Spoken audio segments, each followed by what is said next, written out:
Herkese merhaba arkadaşlar. Kanalıma hoş geldiniz. Ben Nazmiye Dikmen.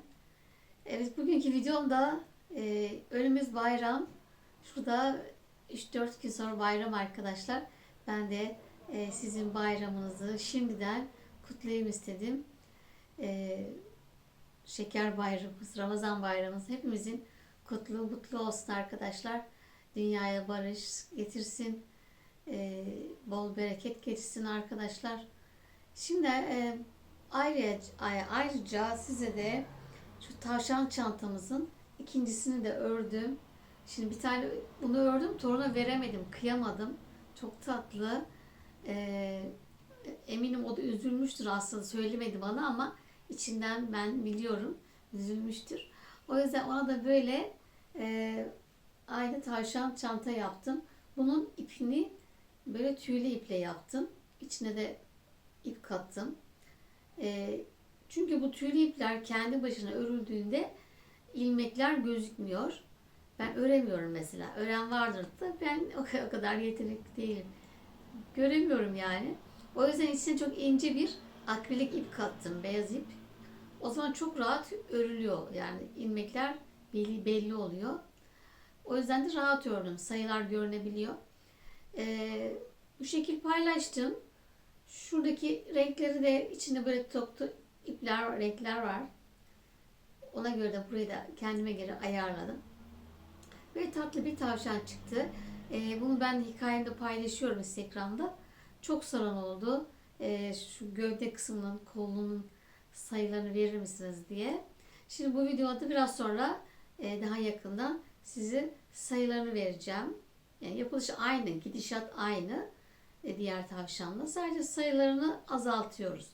Çünkü koton ipin inceliğiyle bu tür kalın iplerin incelikleri nedeniyle zincirlerde çektiğinizde biri mesela 15 zincir, bu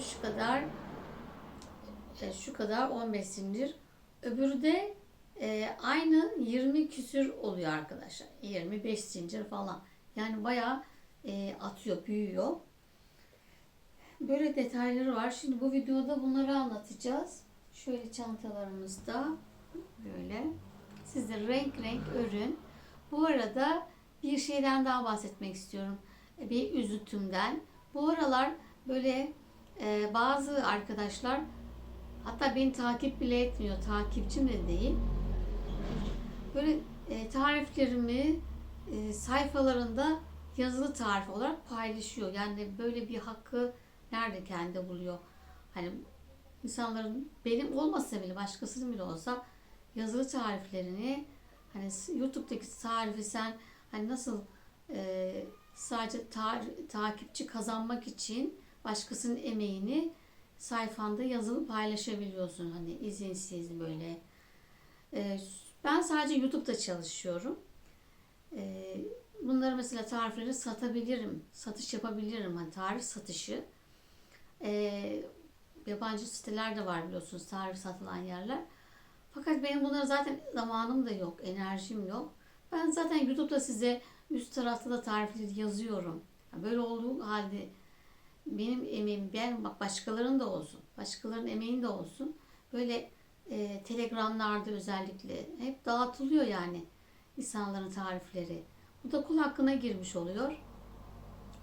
Bütün bir emek, sabahlara kadar gözleriniz ağrıyor, ışık yakıyorsunuz, internet kullanıyorsunuz, zamanınız gidiyor, enerjiniz, sağlığınızdan gidiyor ve siz hiç bunu düşünmeden oradan alıyorsunuz, o benim videoma girip veya başka videolara girip yazıyorsun ve sayfanda, Instagram'da paylaşıyorsun veya Telegram'da, başka Facebook'larda. Sadece bu kendini işte takipçi kazanmak derdinde. Hiç hoş değil. E, Yani bu size yaramaz zaten. Yani bir tarafın kalbi kırılırken dili söylemesi gerek yok. Bak, dilleri söylemesi gerek yok. Kalbi kırılırken bir insanın, o size zaten yaramaz. O yüzden sizler de böyle görürseniz o insanlara ya bir şeyle muhatap da olmayın. Ama onlara da şeyine girmeyin yani. Oradan yazmayın. Oradan örmeyin. Kanalından örün. Yani benim veya başka arkadaşlarımızın, YouTube kanalı olan herkesin gidin kanallarından örün. Kanallara önerin. Yani arkadaşın sordu nereden ördün? Şu kanaldan ördüm. Bana tarifini verir misin diyor. Arkadaşım siz gidin siz de oradan izleyip örün. Ben kul hakkına giremem deyin. Yani sizden çok rica ediyorum. Çünkü bizim orada bir izlenmeden bizim çok az bir meblağ. 1 lira mı? Kaç lira? 2 lira mıdır? Öyle bir çok az bir meblağ kazanıyoruz ki binlerce izlenecek ki biz hani şöyle bir kumbara gibi düşünün. Kumbara 1 lira 1 lira ata ata biz öyle bir meblağ yani bir kazanabiliyoruz. Tarif satışı yapsanız şundan 100 TL tarif satışı. Yani böyle yani ister istemez böyle size de yansıtıyorum ama sizler bilmiyorsunuz diye anlatma gereği duyuyorum. Hani siz arka tarafı bilmiyorsunuz. Nereden bileceksiniz? Hani o kişi bazı kişiler iyilik yaptı sanıyor mesela. Hiç bunları düşünemiyor. Nereden bilsin? Arka planı. İyilik yaptığını sanıyor karşı tarafa. Ama aslında bu bize zarar. Bize kul hakkına girmiş oluyor. Neyse çok uzatmayayım. Başınızı fazla ağrıtmayayım. Derdim anlatmak istedim. Çok üzülüyorum çünkü böyle emek hırsızlığına. Evet şimdi hemen şu detayı da anlatayım size. Gövde sayısını vereyim. Şimdiden hepinizin bayramı kutlu, mutlu olsun. Dünyada barış olsun inşallah. Hepinizi öpüyorum. Kendinize iyi bakın. Hoşçakalın. Evet arkadaşlar şimdi tavşan çantamızı ördüğüm ip bu şekilde tüylü bir ip. Bu Alize'nin galiba yelek falan örülüyor bunlarla. Buna şimdi ben bunu tek ördüğünde ilmekleri göremiyorum. Yani çoğu kimse göremiyor. O yüzden arasına bu şekilde bu da nakoydu. Akrilik ince bir ip, bebe ipi. Bunu kattım. Bu şekilde ördüm. Şöyle biraz göstereyim örgüsünde. Tığ olarak da 8 numara 5 milim tığ kullandım. Böyle 2 kat olarak örüyoruz çift. Böyle yaptığınızda hem tok duruyor hem de görünüyor. Bu şekilde. Şimdi notuma bakayım kaç zincir çekmişiz. Evet toplam 15 zincir çekmişiz. Burada sayılara dikkat edelim. Hep takipte gidip kalalım. Çünkü sonra şey oluyor görünmüyor. Görünmeyebilir. Şimdi şu an 4 çekmişim. 4, 5, 6, 7, 8, 9, 10, 11, 12, 13, 14, 15 zincir çektim. Bunu ilk çantamın bakın şuradaki zincire ölçerek buldum bu sayıyı. Burada bizim için ölçü gerekli. Sık iğne değil.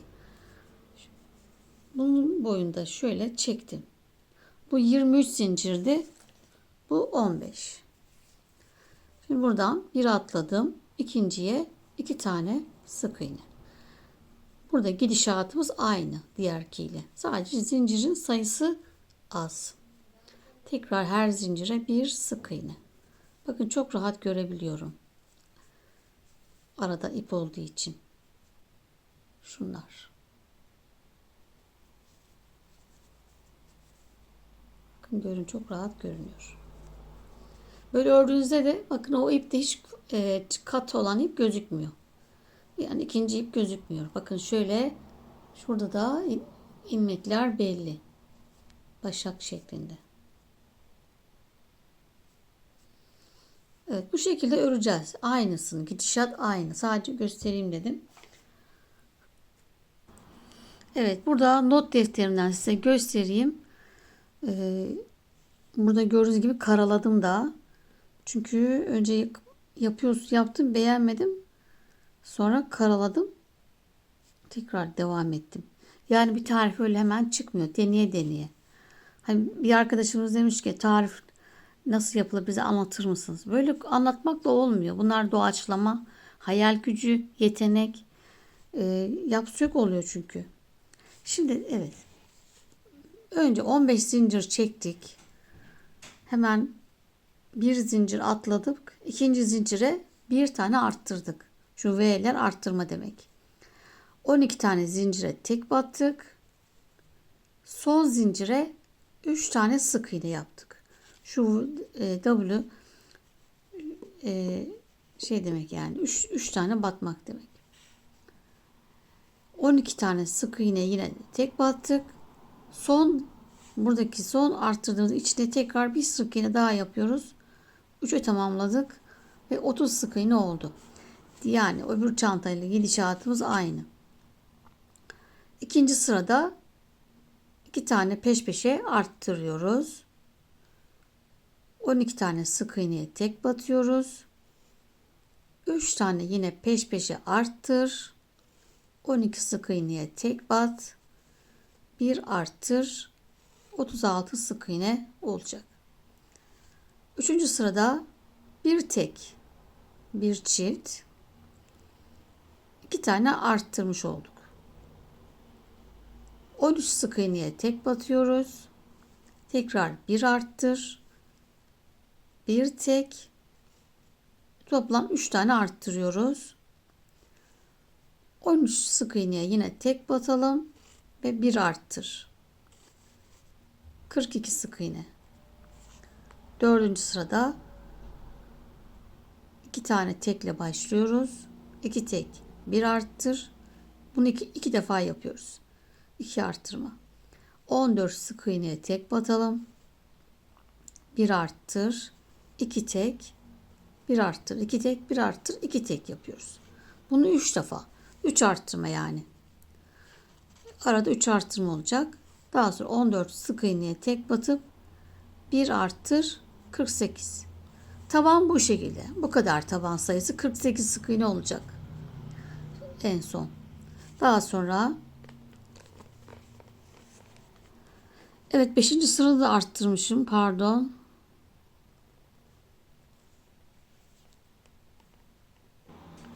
Evet 5. sıramda toplam 10 arttırma yapmışım. Hani hep sık sık arttırdık artık. Sadece köşede değil her tarafında arttırmışız. 4 sık iğne ile başladım. 1 arttır. Daha sonra 3 sık iğneye düşüyoruz. 3 arttır. Pardon. 3 tek 1 arttır. 3 tek 1 arttır. Devam ediyoruz sıra sonuna kadar. Burada 57 yazmışım ama 10 arttır olunca 48 58 oluyor. Önce 58 yazmışım. Sonra 57. Hani niye oldu bilmiyorum. Kaç gün oldu çünkü. Ama bir eksik bir fazla gerçekten fark etmiyor. Bunlara takılı kalmayın. Normalde 58 madem burada 9 bununla 10 arttırma oluyor. Herhalde sadece şöyle hesap ettim. Şunu düşünmeden. O yüzden 58. 10 sıra düz örüyoruz. Bundan sonra 6 ile 15 sık iğneler düz örülüyor. 10 sıra. 16. sıramda azaltma yaptım. 2 sık iğne bir azalt. 13 defa. 2 sık iğne bir azalt. 12 sık iğne bir azalt tekrar yapıyoruz. 13 azaltma. En son 3 kalıyor. Bir azaltma. Yine bir sıra düz ördüm. 18'de bu sefer 6 tek bir azalt. 4 defa azaltıyorum. Sonra 8 tek bir azalt. 38 kalmış. Yine bir sıra düz örüyorum. 19. sırayı düz örüyorum. 20. sıramda fermuar yerini ayarlamışım. 6 sık iğne ördüm. 16 zincir çekiyoruz.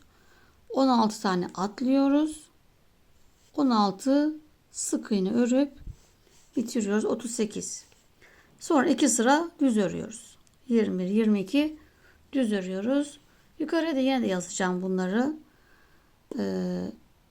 Şurayı 57 olarak devam edeceğim. Sizin kafanız için karışmasın diye. Bunlar sorun değil yani. 58'de yazabiliriz. Ya da doğrusunu yukarı 58 yazarım artık. Bunları takılı kalmayın. Bir sık iğne çantamızı ne bozar ne farklı bir şey yapar. Aynı olur yani görüntü. Bu şekilde arkadaşlar. Kolu da aynı örüyoruz. Bakın bacaklar aynı, kol aynı, kafa da aynı yapıyoruz. Birebir kulaklar. Buraya geldiğimde bu ip şimdi 9. 10. sırada burada BLO vardı ya. Buraya BLO olan yere bu ipi takacağız. 2 sıra şöyle 2 sıra düz örüyorum. 2 4 5 pardon 5 sıra düz ördüm. Bir arttırdım. 2 sıra düz ördüm. Bu da bu şekilde. Çok biraz karışık oldu ama artık kusura bakmayın. Yani bunu ben çünkü kendime ördüm. Torun istedi diye. Siz çok istediğiniz sayılarını vereceğim diye söz verdim. Burada bir atlıyorum arkadaşlar. Bu beylolardan bir atladım. Bir ördüm bir atla. Bir ör bir atla. Zaten anlarsınız. İkinci yapamıyorsunuz. Çok sıkı sıkış oluyor. Oradan belli oluyor zaten. Kolum şu tüylü kısım 12 sık iğne olacak. 12. 1, 2, 3, 4, 5 sıra 12 sık iğne örün.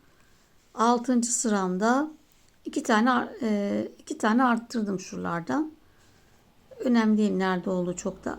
Ama bir altta olsun şöyle kolun altı gelecek. Bir arttırdım. 2 tane tek bir arttırdım. 14 sık iğneye ulaştım. Sonra bir sıra düz ördüm. 2 dedim ama bir sıra. Hani böyle daha iyi belli oluyor şimdi. Bu da bu şekilde. Toplam 2, 4, 6, 7 sıra. Toplam burası 7 sıra. Fermuarını yine aynı şekilde diktim. Bunlar da aynı. Şapka da yine aynı. Birebir aynı. Her şeyi. En son yine bu iple gittim. Bu detayları diğer çantadan bakacaksınız. Yani bu iple örmek isteyenler gövde için bu videoya baksın. Zaten kollar, kafalara da yine o videodan bakacaksınız mecbur. Evet. Bunun içi dolu olduğu için böyle tombik. Bazı arkadaşlarımız da bu tavşan hani zaten çok tatlı ya. Normal tavşan örebilir miyiz demiş. Tabii örebilirsiniz. İçine elyaf doldurursunuz. Fermuar yerini yapmazsınız. Burayı düz örürsünüz. Tombiş bir tavşanımız olur. Bu şekilde. Bunu gözleri mavi yaptım. Çünkü şunun içine maviler vardı. Bakın şöyle top top şeyler var içinde. Ayrıyetten ip katılmış. Bunları da ona göre uydurdum. Ve bitirdim. Dediğim gibi bu ipi farklı. Şu Alize'nin bebe ipi var. Böyle bambu ipi. Bebe. Böyle yelek örülüyor daha çok hırkalar. Daha elimde var daha önce. Şu kafayı, kulakları falan bununla ördüm ben. Farklılık burada bu var. Bu koton. Bu da Alize'nin bebe ipi. Ama bambu olan, tüylenmeyen. Çok güzel bir ip. Yani böyle iplerle de örebilirsiniz. Bu çünkü sonuçta bir çanta. Hani oyuncak değil. Önemli olan hani bunu kola takılan bir şey, aksesuar. Oyuncaklar biraz daha hani şey diye koton yapıyoruz. Evet, başka bilgiler olarak hepsini söyledim herhalde. Arkadaşlar, her şeyimiz aynı. Artık buna sap takacağım şimdi. Sırt çantası da bu torun küçük olduğu için bayağı yani sırt çantası da olur. Yani onun için şuralardan bir şeyler takmak lazım. Sırt çantası da yapabilirsiniz. Benim torun da 6 yaşında. Ona yani bayağı kucağında kocaman olacak. Sırt çantası boyunda yani. Evet, videomuzun sonuna geldik. Umarım da biraz önce söylediklerim için de beni anlamışsınızdır. Anlayışınıza sığınıyorum. Artık farkındaysanız YouTube kanalları kapatıyorlar. Ücretli yapmaya başladılar. Neden? Çünkü emeğin karşılığını alamıyorlar arkadaşlar. Alamayınca da böyle kanalları kapatmaya, ücretli yapmaya başladılar. Ben de direniyorum, yapmamaya niyetim var. Ama direniyorum. Böyle de olunca hani olumsuz şeyler gerçekten insan çok üzülüyor. Bu işten soğuyorsunuz yani. E, Herkes kendi emeğini, kendi çabalasın, tarifini çıkarsın, onu paylaşsın. Ben kimseye bir şey demiyorum, ne paylaşırsanız paylaşın ama benim şeyim yani bu beni ilgilendirir. Benim kanalım. Benim takipçilerim için yapıyorum bunu. Hani başkası hazıra konsun diye yapmıyorum. Evet, sizleri seviyorum arkadaşlar. Kendinize iyi bakın. Çok öpüyorum. Hayırlı Ramazanlar, hayırlı bayramlar. Hoşça kalın.